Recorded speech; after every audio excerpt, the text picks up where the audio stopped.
The NBA 2K community has a problem, and I'll admit, I'm part of the problem.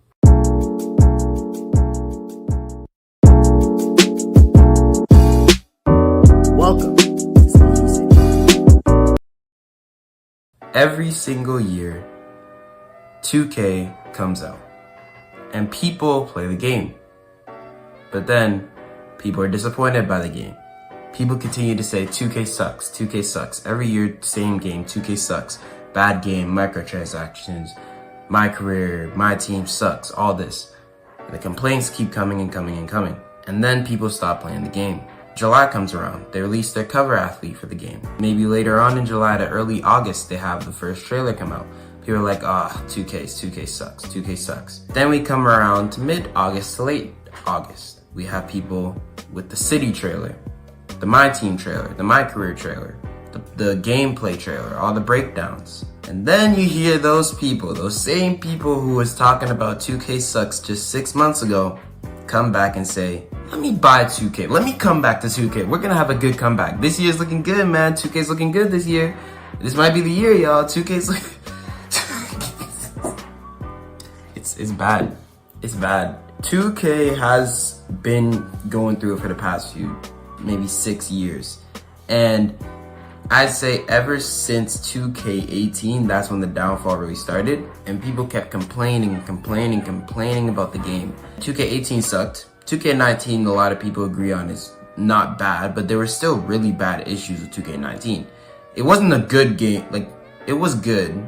It was enjoyable, but it wasn't a great game by any means.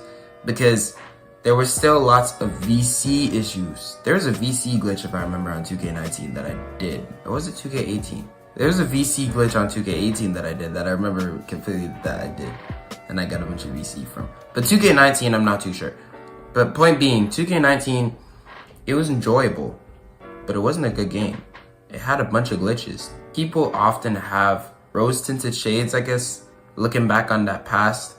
The same thing goes for 2K20, even though 2K20 is personally one of my favorite 2Ks, so I'm part of the problem, like I said. But 2K20 I did have a lot of fun on, even though there was a glitch that plagued me for all of my career, because my career, I would play, and I would start the game starting, and it was me on the Pelicans with Jrue Holiday, Zion, Jahlil Okafor, Brandon Ingram maybe?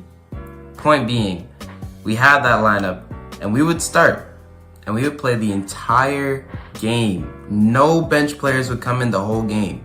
And this was a glitch. Like, they just wouldn't do subs, and there was nothing I could do about it. And then 2K21 came around, and I hated that game with a passion.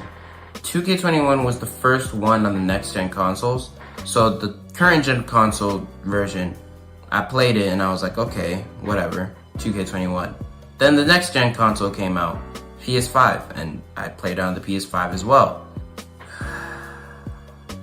Nah, 2K21 was by far my least favorite 2K of all time. It probably still is. I low-key, I might put it under 2K18 because it was bad. 2K22 came around, and that actually wasn't horrible. Like, I mean, it wasn't good, but I enjoyed it. I did enjoy it.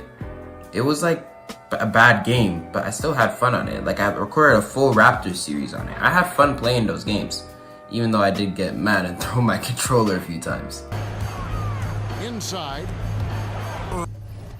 With this. We come to 2K23, and 2K23, not exactly good, but it was still enjoyable enough that I could play it. Again, the My NBA series that I continued for a whole year, that I finished all the way to winning a championship with that Pacers team. It was enjoyable at the very least. I mean, I did have a whole talk about how by the end of the game, I was bored of it, I didn't even want to play anymore. But it was still somewhat enjoyable. So by now we have a set idea of the games. 2K7, like the games before 2K17, I don't really have an opinion on because I don't play them for the next gen or the current gen, the PS4 versions, but still, 2K17 before is seen for the most part as the good era, the good ages of 2K. Then we come 2K18, down, like sucked. 2K19, pretty good. 2K20, pretty good. 2K21, 2K22, pretty good. 2K23, and then 2K24. Because 2K24, man, 2K24 was the time when I finally, this was the first year that I deleted 2K before the 2K cycle had finished. Past years, I always kept 2K on my PlayStation until the time that the next one came out. So I kept 20 on my PS4 till 21 came out, kept 21 on my PS5 till 22 came out, and it goes on. 2K24 I deleted back in February. I made a whole video about it. And I re-downloaded it just to delete it again. I did not have fun on that game. I had fun on it, but I didn't have, it wasn't as good of an experience as those other 2Ks were. And the game honestly wasn't bad. It wasn't enjoyable. It wasn't enjoyable. It was by no means good. It wasn't horrible though. It wasn't an enjoyable experience for me. A lot of the 2K community goes through that because 2K has, as much as people don't want to talk about this, 2K has listened to the community. 2K has listened to the community on multiple occasions, so many times. Community said, bring back affiliations. They brought back affiliations. Community was complaining about my NBA with eras and wanted to play in the past. They brought eras playing in the past.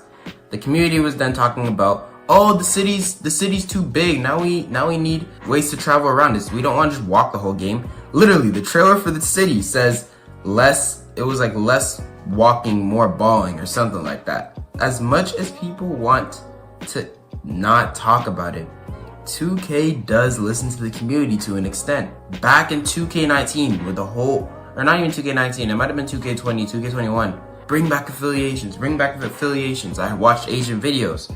Why don't they just bring back affiliations? And then there's even people talking, why don't we just bring up the 2K15 servers? Because we want to play on that old park.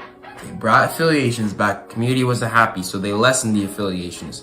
Community still wasn't happy, so they brought back the 2K15 parks. Now everybody's like, hey, I want to play 2K. And I know for a fact, unless the cycle ends, people are going to be back complaining in 3 months talking about 2K sucks. When 2K is making the changes, 2K's making the changes to try and please the community. The only one thing they haven't changed is the microtransactions. And microtransactions are a big problem. You do need microtransactions. Some people need microtransactions to a certain extent because people playing the game have like full-time jobs. They can't be spending hours grinding on the game just to get their player to a 99 overall. They're just gonna spend that $100 to get that VC and get their player leveled up to a certain extent. That's why microtransactions have been hated on, because people don't like the fact that you have to spend all that much money just to make your player good. It wouldn't make sense, in my opinion, if they just had your player good from the start, because it then takes this way. But point being, microtransactions have been the biggest issue for a lot of 2K fans. My personal issue with it is where you could play my team and you could grind for all these cards, but then people just buy VC and buy MT because you can buy MT now apparently or something like that. But they could use that, go in the store and just buy whatever cards they want without the grind that I went through. Like I remember 2K20, I remember this. There was the challenges, I can't remember what they were called, but these challenges that you used to get like 95 overall players. And I would grind those challenges. I would play all those games. And then I would go into my team and play against some guy who just bought 399 Dark Matter cards off the, bro, it's like, it was hard. 2K has refused to fix this issue. It's the biggest issue that's been, haunting the 2K community, but that's not really the point of this video. I'm not talking about why 2K is bad. I'm talking about why the community is bad. Because regardless of this issue, it's come this time where 2K is coming out in a week. All the people who was just saying 2K sucks, I'm not coming back to 2K, are now all of a sudden like, let me come back to 2K. Let me come back. This is looking pretty nice. Let me come back. I'm coming back on Park this year. I'm coming back on my NBA this year. I'm coming back on my team this year. This is the year, man. Like, where was this energy? And it's really a split community. There's the people who are still resistant and they're like, no, I'm not buying this game. It's the same game every year, same cycle. It's gonna suck, so I'm not buying it. There's the people who were saying that a few months ago have now said, you know what, this game ain't looking too bad. Let me buy this game. Let me see how it is. Let me actually buy this. 2K's looking good this year. Ooh, I'm excited for 2K this year. And there's those people. I think I'd be in the third group. Because the third group is at the very least self-aware, because that group says, we know we were saying 2K was bad just a few months ago, and we know everybody was saying 2K was bad just a few months ago, but now we're coming back to play this game after many years of running it back. We're running it back one more year. Maybe this is the year, guys. I'm at the point personally where I think regardless if 2K is bad or not, I'm gonna play it at least for a few months. If it's good, great. If it's bad, 2K still gets their money because we're all paying to play this game. And we've seen people say, we have to boycott 2K or else they're not gonna change anything. We have to boycott 2K. But a boycott of 2K is entirely unrealistic. I heard my friend Minik the other years, because he used to buy 2Ks too. He was a 2K fan for some of those years. Around this time, he doesn't buy 2K anymore. But really, you have people like me and other people who just keep buying 2K regardless of how good or bad it is every single year. A boycott is unrealistic. 2K has made efforts to make the game better. And although they're not addressing every single issue that is an issue, it still is important that 2K has tried. And I don't think we're required to give them a chance. But the fact that the 2K community still, after all these years, gives them a chance, is it a problem?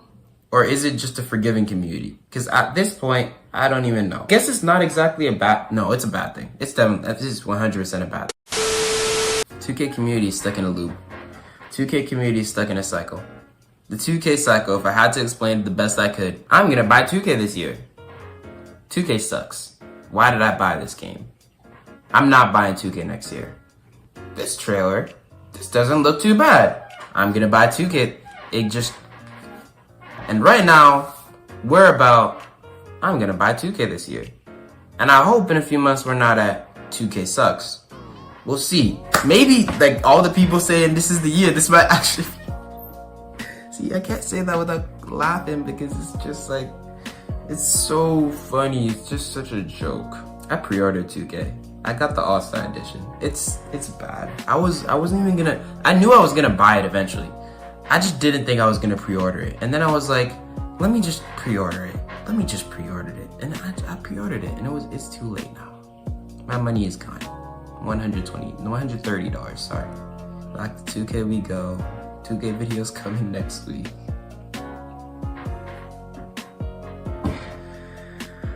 If I had to say any words to 2K community, don't get your expectations too high.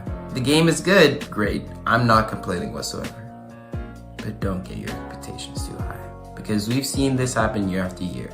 There was the Jordan year, 23, the Kobe year, 24, and now 25 with Jason Tatum on the cover. People was clowning it, but still people are gonna buy it. So this is the year, guys. Okay, that's it. I'm gonna get out of here. Thank you for watching. Appreciate y'all. I hope I had some sort of point in this video. I was just kind of yapping about the 2K community, but yeah, this is a different video than I usually upload on this channel anyways, but I hope you still enjoyed and have a wonderful day. Subscribe. Peace.